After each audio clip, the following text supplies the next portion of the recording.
అలసిన మీ శరీరానికి శక్తి, బలం, ఆరోగ్యం కావాలా? Second shilajit resin. మేబీ కొంతమందిలాగా ఇంకొంచెం తెలివితేటలుగా బయట చూపించకుండా నవ్వుకుంటూ తిట్టుకుంటూ వెళ్ళిపోయే వాళ్ళు కొంతమంది ఉంటారు. మొహంలో మాట్లాడి సూతిగా మాట్లాడే వాళ్ళు కొంతమంది ఉంటారు. ఈ అలవాటే మాకు వచ్చింది అనుకుంటాను. అందువల్లే ఎక్కువ కోపడడం, ఎక్కువ బయటకు వెళ్ళినా కంట్రోల్, లిమిటెడ్ ఫ్రెండ్స్తో ఉంటాం, కొంచెం రిజర్వ్డ్గా ఉన్నా కూడా. ఎందుకంటే మన వీక్నెస్ తెలిసినప్పుడు ఆయనది కూడా చూసినప్పుడు మేము నేర్చుకున్నాం కదా. ఇప్పుడు he is also like teacher for us, mentor for us. So ఆయన దగ్గర నుంచి మంచివి నేర్చుకున్నాం, ఇటు ఎలా ఉండకూడదో కూడా నేర్చుకున్నాం.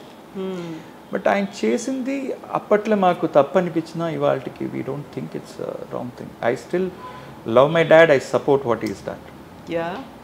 లేదంటే ఇంత మంచి ఇన్నేళ్ళు అయ్యాక, ఆయన దాదాపు 26 ఏళ్ళు అయ్యి చనిపోయాక కూడా ఇవాళకి ఆయన పేరు చాలామంది తలుచుకుంటున్నారు, మాట్లాడుతున్నారు, ఇంటర్వ్యూస్లో చూస్తాను.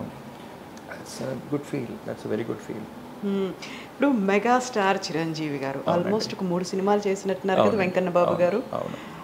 చిరంజీవి గారు అనగానే ఆయనలో ఉన్నటువంటి డాన్స్, ఆ గ్రేస్ అనేది కనిపిస్తుంది. యాక్చువల్గా ఏ స్టెప్ వేసినా కానీ అది చిరస్థాయిగా ఉండిపోతుంది. Everyone wants to imitate that move, ఆ మూమెంట్ చేయాలనుకుంటారు. బట్ వెంకన్న బాబు గారు మాత్రం వితౌట్ ఎనీ హెసిటేషన్ చిరంజీవి గారి డాన్స్ మూమెంట్స్ గురించి కామెంట్ చేశారని విన్నాను. యాక్చువల్గా ఏం జరిగింది అప్పుడు? ఏం లేదండి, మీరు ఇందాక అడిగినట్టు ఆయన చాలా నచ్చకపోయినా మొహంలో మాట్లాడే మనిషి మా నాన్నగారు. అలాగే ఒక షూటింగ్లో, మా విజయవాహిని అనుకుంటా షూటింగ్, దొంగమూడి షూటింగ్ జరుగుతున్నప్పుడు సాంగ్ సీక్వెన్స్ జరుగుతుంది. ఈ విషయం కూడా నేను చదివి ఒక హైదరాబాద్లో ఒక ఆర్జే రేడియోలో విని తెలిసిన వాళ్ళు చెప్పిన దారిగా నేర్చుకున్నాను. నేను కూడా ఈనాడులోనే ఎక్కడ కూడా చదివాను. చిరంజీవి గారు చెప్పారు ఈ విషయం. అండ్ కౌన్ బనేగా క్రోపతి కూడా వచ్చేది కదా తెలుగులో. అప్పుడు వన్ ఆఫ్ ద శ్రేయాతో ఆయన చేస్తున్న ఇంటర్వ్యూలో ఈ విషయం చెప్పారు. నేను ఇంత డ్యాన్స్ చేయడానికి కారణం ఒక సంఘటన జరిగిందని ఈ విషయం చెప్పారు. డ్యాన్స్ జరుగుతుంది, షూటింగ్ చేసుకొని చిరంజీవి గారు వచ్చి కూర్చున్నారు. మా నాన్నగారిని అడిగారు, వెంకన్న బాబు డ్యాన్స్ ఎలా ఉంది నాది? ఆయన వందలాగా చేస్తావు, ఏంది వెనకాల గ్రూప్ డ్యాన్సెస్కి నీకు తేడా ఉండాలి కదా, సో నీకంటూ ఒక స్టైల్ ఉండాలి, అప్పుడే ఆ హీరోకి కానీ ఒక వాల్యూ వస్తుంది. That changed his thought process. Okay, dance master చేస్తున్నట్టు మనం చేయటం కాదు, మనకేనే ఒక స్టైల్ ఉండాలని. ఇన్ఫ్యాక్ట్ ఇదే విషయం నేను మళ్ళీ ఎప్పుడు విన్నానంటే, కోదండపాణి గారు బాలసుబ్రహ్మణ్యం గారిని ఇంట్రడ్యూస్ చేస్తున్నప్పుడు కూడా, ఘంటసాలి గారి స్టైల్లో నువ్వు పాడకూడదు, నీకంటూ ఒక స్టైల్ క్రియేట్ చేసుకోవాలి. ఈ విషయాలు okay, maybe the visionaries think the same lines. మొన్న ఈ మధ్య నేను రావు రమేష్ గారు కలిసినప్పుడు కూడా అదే నీకంటూ ఒక స్టైల్ క్రియేట్ చేస్తున్నావు, that is what is going to be hit. You are not going to copy other character artist there. So మీరు అన్నట్టు that was the incident which turn, I mean మాకు ఏంటి ఇలా అన్నారా, మొహంలో ఇలా చెప్పారా అనిపించింది, కానీ but that is what he is. అట్లాంటి మనిషి ఇంకేం చేయలేము, ఇంకా మార్చలేము. ఇంకా ఆయన చెప్పింది మంచిదే కదా, తప్పేం కాదు కదా. ఇవాళకి నేనేదో ఏదైనా ఓపెన్గా మాట్లాడటం, బట్ ఇంకో లేదని అనుకుంటారనేది కరెక్టే. బట్ థ్యాంక్స్ టు చిరంజీవి గారు, he's took it very sportive.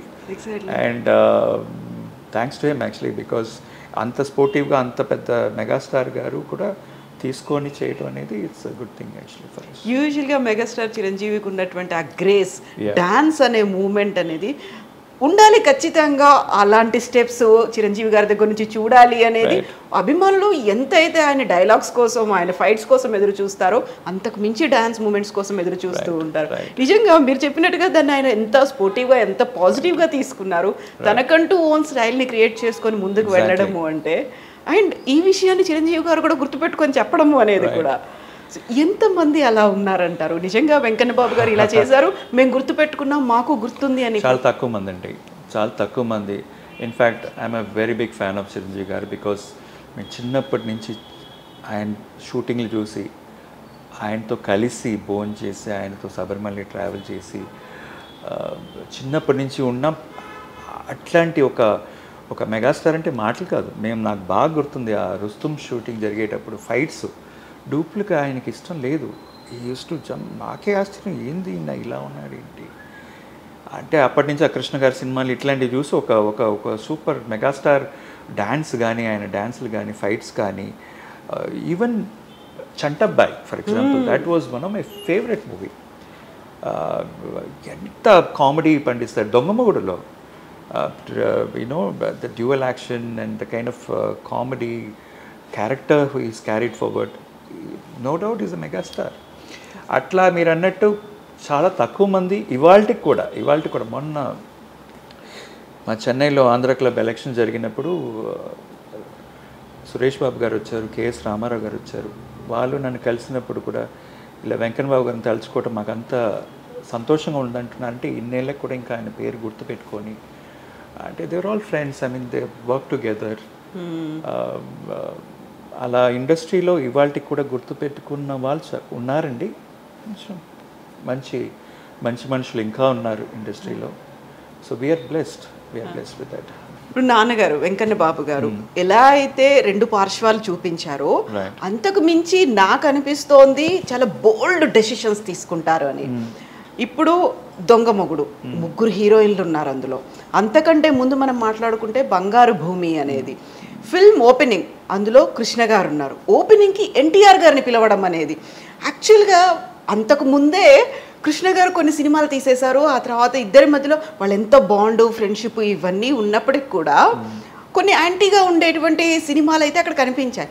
అయినప్పటికి కూడా అక్కడ ఉన్నటువంటి ఫ్రెండ్షిప్తో ఎన్టీఆర్ గారు రావడం అనేది, సో ఆ ఇనిషియేషన్ నాన్నగారే తీసుకొని ఉంటారు కదా. తప్పకుండా అండి. ఎందుకంటే నేను చెప్పినట్టు ఇండస్ట్రీ అప్పట్లో it was a very different level altogether. నాకు తెలిసి ఆ ఈగోలు కోపాలు అంత ఇప్పుడు మాట్లాడుకుంటున్నారు కానీ నాకు తెలిసి అట్లాంటివి ఏం లేవు అప్పుడు. నాన్నగారు ఏంటంటే చాలా న్యూట్రల్ మనిషి అప్పుడు. అంటే బీయింగ్ ద ఇండస్ట్రీ పద్మాలయాలలో పనిచేసి అన్నేళ్ళ నుంచి ఉండి, ఇన్ఫ్యాక్ట్ గజ దొంగ ఎన్టీఆర్ సినిమా అందులో యాక్ట్ చేశారు, అందులో ఉన్నారు. ఎన్టీ రామారావు గారు మా నాన్నగారు మంచి రిలేషన్ ఉండేది అప్పుడు. అండ్ తప్పకుండా కృష్ణ గారు చేయటం వల్ల ఫస్ట్ మూవీ కాబట్టి ఆయనకి ఒక గ్రేస్ ఈవెంట్ ఇది. అందువల్ల విషెస్ చేయడానికి ఎన్టీ రామారావు గారు రావటం అనేది మాకు అదృష్టమే. ఆ రిలేషన్షిప్ నాన్నగారు అలానే మెయింటైన్ చేశారు. నాకు బాగా గుర్తుందండి రామారావు గారు పోయేదాకా కూడా ఈ was very very close to dad.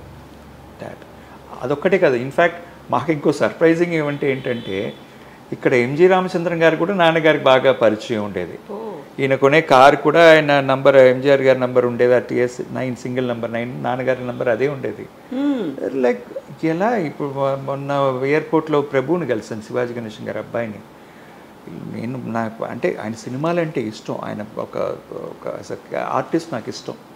నేను వెళ్ళి పరిచయం చేసుకున్నా, సార్ మీ ఫ్యాన్ అండి, నేను చెన్నైలో ఉంటాను, ఇలా మాది కూడా ఫిలిం ఇండస్ట్రీ అండి, మా నాన్నగారు ప్రొడ్యూస్ చేశారు. ఎవరు? వెంకన్న బాబు గారు. అరే వెంకన్న బాబు పైన కొడుక మీరని చెప్పి, అంటే ఆయన కూడా గుర్తు పెట్టుకొని తమిళ ఇండస్ట్రీ మనుషులు కూడా గుర్తు పెట్టుకుని, అంటే ఎందువల్ల అంటే అప్పట్లో అందరు డేట్స్ చూసాయి ఆయన. శ్రీదేవి గారి డేట్స్, రాధిక గారి డేట్స్, భానుప్రియ గారి డేట్స్, అలా ప్రతి క్యారెక్టర్ అసలు చరణ్ రాజ్ కానీ ప్రతి వాళ్ళకి చూడటం వల్ల శరత్ బాబు గారు మాకు నాన్నగారు పోయాక ఫిలిం నగర్లో నేను కలిసి మీటింగ్స్లో 2-3 మీటింగ్స్లో కలిసాక ఆయనంటే కూడా నాకు చాలా ఇష్టం. As an artist is a very good artist. అప్పుడు మాట్లాడటం, మాకు మంచి ఫ్రెండ్షిప్ కుదరటం. దాని తర్వాత ఈ మధ్య కాలంలో ఆయన పోయేదాకా regularly use to keep in touch. అలా కొంతమందితో మాకు ఆయన ఇంకా మర్చిపోలేని ఒక రిలేషన్షిప్స్ ఉంటారు చూసారు నాన్నగారు ఫ్రెండ్స్, ఇవాళ కూడా వీఆర్ ఇన్ టచ్ అండి. అది అదృష్టం అని అనుకోవాలి. ఇవాళ కాలంలో ఏందండి, ఇవాళ మొన్న కలిసిన వాళ్ళు రేపు చూస్తే నీతో నాకేం పని ఉంది అనేటట్టు మనకు మర్చిపోతారు, ఎవరో కూడా గుర్తుపెట్టుకోరు. అట్లాంటిది ఫిలిం ఇండస్ట్రీలో ఉన్న గొప్పతనం కూడా ఉంది. అది ఏ ఇండస్ట్రీలో లేదు ఈ గొప్పతనం. ఒక మనిషి, ఒక సెలబ్రిటీ సాధించారంటే వాళ్ళ గురించి తరతరాలు మాట్లాడతారు, అది కూడా ఉంది.